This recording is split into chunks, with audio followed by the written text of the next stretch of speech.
여러분 안녕하십니까? 오늘은 작년에 많은 사람들을 놀라게 했던 판빙빙 사건, 이 사건이 그 후에 중국의 영화 산업에 어떤 영향을 끼쳤는지에 대해서 여러분들께 간단히 소개를 해 드리려고 합니다. 사건의 개요를 보면 판빙빙이 이중 계약을 해가면서 탈세를 했다는 것이고, 그 없어진 판빙빙이 몇 달 동안 나타나지 않자 세계의 여론이 들끓었었죠. 그리고는 몇 달 후에 나타나서 8억 위안이 넘는 한국 돈으로 1,500억이 넘는 세금을 납부하는 것으로 종결이 됐습니다. 그리고 이 세금 납부를 위해 소유한 모든 그 부동산을 정리했다고도 하고요. 그런데 그 팔았다는 부동산이 한국 돈으로 한 채 100억이 넘는 그런 호화주택이었고, 이것이 8채였던가 있었던 것으로 기억을 합니다. 이 사건은 그 규모나 그 아시아에서 지명도 높은 여배우가 갑자기 사라졌다는 점, 그리고 그 사라졌 이유가 중국 정부에 있었다는 점 등등해서 중국의 여러 가지 일들을 시사하는 사건으로서 많은 이들에게 그 논란이 됐었습니다. 것은 그 다음입니다. 작년도 중국 통계국의 자료에 의하면 상위 17명의 탑 레벨의 중국 연예인들이 소위 자발적으로 미납 세금을 납부한 액수가 한국 돈으로 1조 9천억에 달한다고 합니다. 정말 천문학적인 숫자 아닙니까? 이게 모두 판명미 사건 이후 연말까지 3개월 동안 납부된 금액이고, 그 배후에는 중국에서 영화, 방송, 텔레비전 등을 관장하는 국가광전총국, 국가전용총국, 그리고 세무당국, 그리고 제가 듣기에는 선전부 등등에서 모두 그 위협성 그 발언을 했다고 합니다. 연예인들한테 자발적으로 철저하게 조사해서 납부를 해라. 그렇지 않으면 상응하는 조치가 있을 것이다. 이렇게 했다는 거죠. 어쨌든 17명이 납부한 세금이 1조 9천억이라니 정말 너무나 대단한 숫자라 아니할 수 없습니다. 그러면 세금을 자진 납부한 연예인들 상위 탑5만 한번 둘러보도록 하겠습니다. 1위는 판빙빙으로 8억 8천만 위안, 한화 1,500억을 납부했습니다. 2위는 황샤오밍 그리고 안젤라 베이비 부부로 7억 위안을 납부했습니다. 그리고 양리가 5억 위안 850억을 납부했고요. 우리나라에도 익숙한 오경이 4억 위안 680억을 납부했습니다. 그리고 뜬차오건 순리 부부가 2억 5천만 위안 425억을 납부했는데요. 이 순위를 두고 말들이 많았습니다. 호사가들은 두 번째 2위에 마크되어 있는 황샤오밍과 그 안젤라 베이비에 대해서 양리나 오경 같은 사람들이 4억 위안, 5억 위안 내는데 너희 둘이 합쳐서 그 정도밖에 안 되겠느냐. 이거 너무 조금 낸 것이다. 뭐 이런 말도 있고요. 또 어떤 이는 슈퍼스타들 간의 그 자존심 싸움이 돼가지고 판빙빙이 8억 8천만 위안을 냈기 때문에 그에 비견되는 금액을 내지 않으면 창피하다고 해서 오히려 본의 아니게 더 많은 돈을 낸 사람도 있다는 그런 말들도 있습니다. 갑자기 수많은 그 연예인들 그리고 감독들에 대한 중국 정부의 조사, 수사 등이 시작이 되면서 신화사 보도에 따르면 작년 6월부터 9월 한 4개월 사이에 내몽고 성의 오르도스시에서만 100개가 넘는 영화사들이 폐업 신청을 했다고 합니다. 이것은 사실은 그 내몽고가 영화 산업에 대해서 유치 정책을 펼쳤습니다. 그래서 많은 영화사들이 그 법인 설립을 오르도스시에다 하고 실제 뭐 촬영이야 뭐 전국 각지에서 하는 거죠. 해외에 나가서도 하고 그렇게 해서 많은 회사들이 오르도스에 그 회사를 설립했었는데 이제 100여 개가 넘는 회사들이 다 폐업 신청을 했다는 것이죠. 그래서 작년에 진행이 되던 70여 편에 달하는 영화 그리고 시리즈 등이 촬영이 모두 중단됐다고 합니다. 왜냐하면 그동안에는 영화의 그 흥행 성과에 따라서 감독이나 제작자 그리고 중요 출연 인물들이 리베이트를 받아왔는데 현재 같은 상황에서는 리베이트를 받는 게 어렵다고 본 거죠.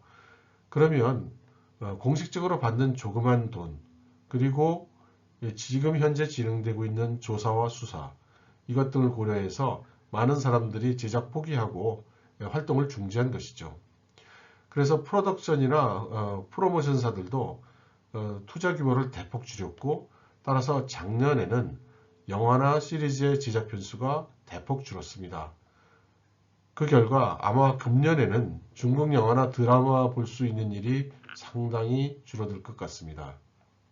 지금 중국 영화 산업 그리고 드라마 산업이 초토화되고 있는데요. 그것을 상징적으로 보여지고 있는 것이 헝다엔이라는 것입니다. 이 헝다엔이라는 것은 절강성에 위치한 중국의 헐리우드, 아시아의 헐리우드라고 자기들이 부르는 그런 세트장입니다. 20만 평방킬로미터, 약 15만 평의 대지 위에 전문적으로 영화나 드라마 촬영을 위한 세트를 다 만들어 놨죠. 그래서 자금성 같은 것도 똑같이 만들어 놓고 만리장성 같은 것도 똑같이 만들어 놔서 언제든지 영화를 찍을 수가 있습니다. 연희공약 같은 드라마, 황금가 같은 영화 등등에서 수많은 영화들이 특히 시대물들은 여기서 많이 제작을 했습니다. 여기가 이렇게 그 영화를 제작할 뿐만 아니라 일반인들에게는 입장료를 받고 그 관광도 관광산업도 하고 있습니다. 입장료가 자금성 입장료의 3배이고 또 여기에 그 관광객을 대상으로 안내를 하는 가이드들은 자기가 받는 그 서비스 수수료의 절반을 또 이쪽 세트장에 내야 됩니다. 그런 정도로 상당히 아주 크게 사업을 했죠. 여기에서 일하고 있는 엑스트라가 20만 명에 달한다고 합니다. 어마어마하죠. 마치 이 세트장 하나가 유럽 같으면 큰 도시 하나가 되는 셈입니다. 그런데 진행이 되던 70편의 영화가 전부 스톱을 해버리니 엑스트라들이 이제 일거리가 없어진 것입니다. 여기는 하도 20만 명이나 되는 엑스트라가 있다 보니까 엑스트라 사이에 계급이 뭐 한 10개 계급이 있어가지고 처음에 들어가면 뭐 궁녀1, 병사1 해서 배경에만 나타나다가 점점 조금씩 비중이 있는 역을 맡아서 이제 제일 고참이 되면 태감, 그러니까 그 황제 곁에서 이제 넷이죠. 그 태감 같은 역을 하게 된다고 합니다. 그러면 이제 영화 같은 거 나올 때 얼굴이 나오는 거죠.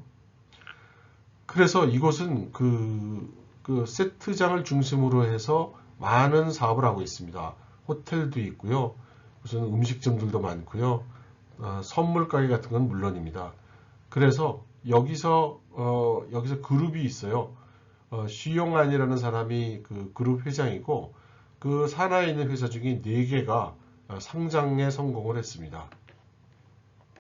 20만 명에 달하는 엑스트라들이 어떻게 돈을 받는지도 참 재미있을 것 같은데요.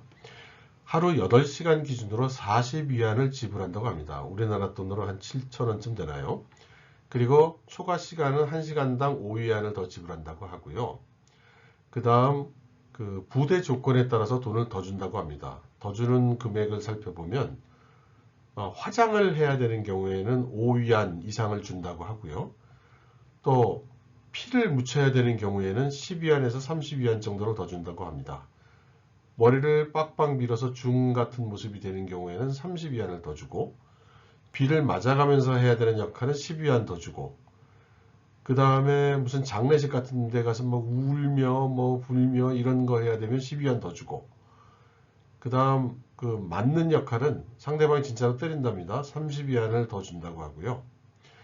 여자들 같은 경우에 기생역은 더블을 준다고 합니다.